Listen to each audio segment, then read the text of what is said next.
Hola a todos y a todas. Hoy vamos a ver el texto de Ezequiel Adamowski, El lado oscuro del liberalismo. Este texto forma parte de la clase Crisis de entreguerras, Crisis del liberalismo. Vamos a empezar diciendo que a lo largo del siglo XIX largo, tal como lo plantea Hobsbawm, hay valores que son comunes a todos. El liberalismo, la democracia, el progreso, la libertad, los derechos, la ciudadanía, la razón, la ciencia, el libre cambio, la tolerancia religiosa. Bien, todos esos valores van a entrar en crisis en la década de 1920. Va a haber distintas respuestas a esa crisis, distintas salidas políticas, como lo vamos a ver con el texto de Hobsbawm. Luego el liberalismo va a tener una suerte de renacer a fines del siglo XX, se va a consolidar y llega hasta nuestros días muy vigente. Eh, Quizá podemos hablar de una crisis en cuanto a el vector político del liberalismo, en cuanto al sistema de representación, a la democracia, a la cuestión de la ciudadanía, pero no está en crisis el sistema de valores que maneja el liberalismo, ni tampoco su aspecto económico, ¿no? Pero bien, en la década de 1920, la principal amenaza hacia el liberalismo proviene de la derecha. Y más allá de los fantasmas que se agitan sobre los miedos al comunismo, lo cierto es que para esta época la Unión Soviética y la revolución está cerrada sobre sí misma, inmersa en una guerra civil, y se ha declarado la intención del socialismo en un solo país. Vamos a ver con el texto de Hogan cómo las principales amenazas para el sistema democrático, para el liberalismo, vienen desde la derecha. Y esto nos lleva a pensar, a preguntarnos si liberalismo y autoritarismo son realmente eh, valores opuestos, o bien si el liberalismo es naturalmente un sistema progresista o democrático. Bueno, Adamowski justamente va a discutir con esta idea. Seguramente lo conocen, es un historiador argentino, doctor en historia, investigador del CONICET, ha tenido numerosos libros, se interesa mucho en el estudio de las clases populares y de las clases medias, desde una perspectiva de una historia desde abajo, con ciertas influencias de lo que son las mentalidades, ¿no? La historia de las ideas, de las representaciones. Y por supuesto lo podemos ubicar dentro de lo que es el espectro de la izquierda, es anticapitalista. El libro presenta una selección de ensayos que reflexionan sobre el devenir autoritario que ha asumido parte de la política argentina en la segunda década del siglo XXI. Los libros, este libro justamente es este artículo es del 2019, los riesgos que esto implica para el sistema democrático y la forma en que estos fenómenos se inscriben dentro del contexto global. Como tesis principal de este artículo, podemos decir que Adamowski sostiene que la combinación, perdón, entre la presión intensiva del capitalismo actual y la pedagogía, la evolución de la pedagogía liberal, son dos causas fundamentales en la deriva autoritaria que está adquiriendo el liberalismo en Argentina y en el mundo. ¿Cuáles son las características de este liberalismo autoritario radicalizado, tal como lo llama Adamowski? Bueno, ideas reaccionarias, nacionalismo excluyente, quizá no tanto en Argentina, pero sí muy fuerte en Norteamérica, en Europa, con un componente fuerte de xenofobia, hostilidad hacia el feminismo y movimiento LGTBIQ, mano dura, libre portación de armas, contra los derechos laborales.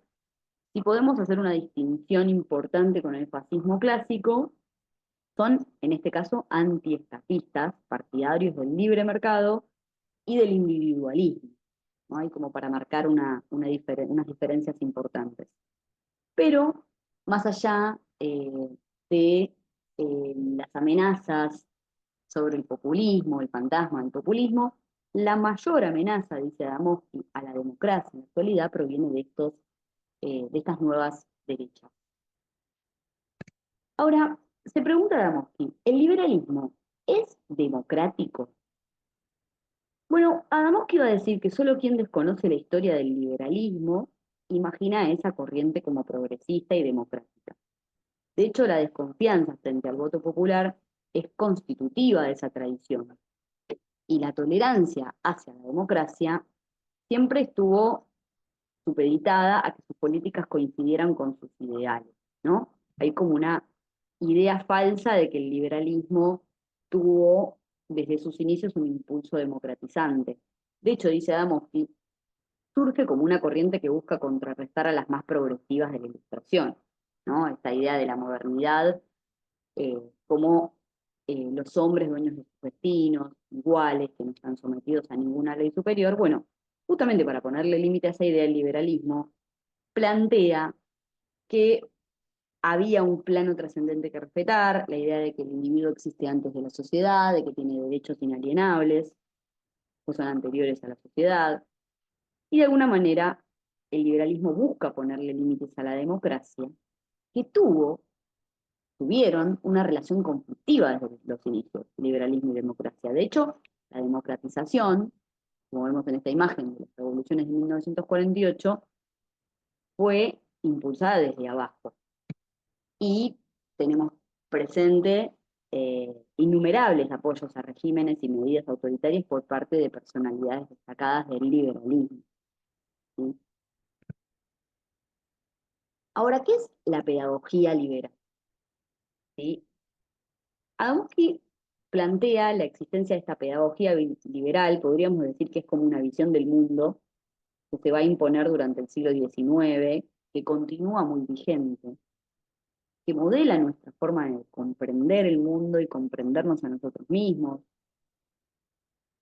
con una idea muy fuerte de que el sujeto de la sociedad es el individuo aislado, dotado de derechos inalienables, de que la vida en sociedad justamente debe liberar a ese individuo para que pueda perseguir por sí mismo la felicidad, ¿sí? Es cierto que esta tradición tuvo efectos liberadores porque ayudó a romper con todo el edificio del antiguo régimen, con tradiciones, prejuicios, y sin dudas abrió espacios para que la gente viva con mayor libertad. Y acá tenemos algunas, algunos ejemplos, alguna que otra publicidad y películas que están muy en línea con esta cuestión de la pedagogía liberal, con las principales ideas, ¿no? Esto de emprender, de hacerse a sí mismo, ¿no? Del esfuerzo individual.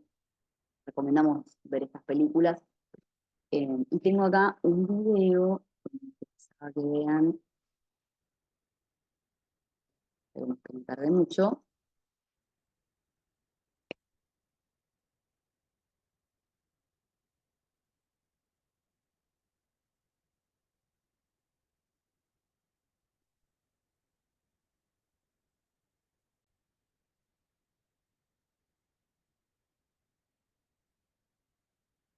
No hay café. ¿Lo compro por Mercado Libre o voy al súper? I want to break free. Yeah, I want to break free from your lies. You're so self-satisfied. I don't need you. I've got to break free. Lo pido por Mercado Libre. Ahora haz el súper donde compras todo lo demás, con descuentos y envíos gratis. Mercado Libre. Bueno, muy, muy sugerente el video de Mercado Libre, no hay mucho para agregar al respecto. Bueno, lo que dice Adamowski es que hoy hay un lado oscuro de la pedagogía liberal, porque al pensar nuestra libertad como privada, que es factible, que puede ser invadida por otros, nos empuja a la intolerancia ante la posibilidad de la invasión del prójimo en lo que consideramos nuestro espacio vital, ¿no? Acá tenemos algo que simboliza muy bien los tiempos que vivimos, la bandera Gadsden, que es un icono del liberalismo estadounidense, ya tiene un par de siglos de existencia, pero que es resignificada en este siglo por los participantes del Tea Party y sobre todo actualmente por los movimientos de ultraderecha libertarios. La inscripción que vemos acá dice "no me pises", simboliza el principio de no agresión, rechaza la intervención del Estado en la sociedad y en la vida privada, pero en este caso el autor asocia el comportamiento de la serpiente, de cascabel, que ataca cuando le molestan, con la idea de la libertad individual que promueve la pedagogía liberal, asociada con el enunciado "tu libertad termina cuando empieza la del otro", ¿no? Esto de pensar la libertad en círculos privados, personales, ¿no? Que pueden ser invadidos. El otro es una amenaza, visto como una amenaza. Pero lo más preocupante para Domofsky, más allá de la cantidad del avance de los gobiernos de ultraderecha de los últimos tiempos, lo más preocupante para Domofsky es que hay una proliferación de conductas microfascistas en muchas personas, digamos, que estas visiones están abriendo camino entre la gente común, que hay cada vez un sector mayor de la población que se ve seducido por una agenda represiva y ultraconservadora, y que justamente conviene a analizar este fenómeno desde abajo. Él toma el ejemplo del PRO, cómo gana las elecciones en el 2015 con cierta retórica progresista, por lo menos desde el discurso, ¿verdad? Con la cuestión de la revolución de la alegría, la pobreza cero, ¿no? Una agenda más bien, podríamos decir, por lo menos desde lo discursivo progresista, y pasa ya durante la pandemia a la bolsonarización, ¿sí? A, digamos, correr más su orientación hacia la derecha, hacia una derecha más cerrada, y este cambio vamos a ver que se realiza, lo dice Adamowski, porque hay un impulso desde las bases. Bueno, entonces, ¿cuál es la conclusión que podemos decir? Que el horizonte de la pedagogía liberal, el horizonte ético de la pedagogía liberal se va agotando. ¿Por qué? Porque la presión del capital choca con las demandas individuales y colectivas. Eh, Históricamente el capitalismo, en su expansión, esta ha sido extensiva hacia afuera e intensiva hacia adentro. Pero como hoy en día ya no queda rincón del planeta por conquistar, el capitalismo intensifica la presión hacia adentro. Lo vemos en el afán privatizador, en los intentos de intensificar la explotación de la fuerza de trabajo, en la informalidad, el avance de la informalidad, eh, la pauperización de los trabajadores, ¿no? Esto de que hay que tener muchos trabajos para poder llegar a un salario digno, el avance sobre las tierras y los recursos naturales, los avances sobre nuestro tiempo libre. Hoy en día gran parte de nuestro ocio está mercantilizado, ¿no? Cuando queremos ver una serie, una película, cuando queremos escuchar música, etcétera. Lo cierto es que esta intensificación del capitalismo hacia adentro, esa presión hacia adentro, nos da la sensación de que nuestros círculos de libertad, en el sentido en que entendemos la libertad gracias a la pedagogía liberal, como círculos individuales, se acercan cada vez más a estos círculos. Y eso genera violencia contra el prójimo ante un individuo que se siente amenazado por no poder controlar lo que sucede dentro de su círculo. Bueno, a ese individuo es al que le habla la derecha, ¿sí? Con mucha eficacia, por cierto. ¿Cuáles son las conclusiones que podemos decir? Bueno, como para reforzar un poco la tesis del autor, la presión del capital y la pedagogía ética del liberalismo exacerban la expansión del individualismo autoritario. Hay que reelaborar la frase, propone Adamowski en esta nueva frase: tu libertad empieza donde empieza la de todos nosotros y nosotras y termina cuando se extingue la de los demás. Me parece que es interesante el texto, interesante para pensar en cuanto a la crisis del liberalismo, en esta relación entre liberalismo, autoritarismo, democracia. Intenta también explicar la radicalización de la derecha y la deriva autoritaria justamente del liberalismo, combinando una perspectiva, esto me parece también interesante, estructural, en cuanto a lo que es la estructura del capitalismo actual, con lo que sucede en el plano de las subjetividades, en cuanto a la pedagogía liberal. Y nos sirve, por tanto, para comprender la naturaleza y evolución del liberalismo, como para analizar el auge de las ultraderechas en Occidente. Bueno, seguimos en clase. Un abrazo les mando.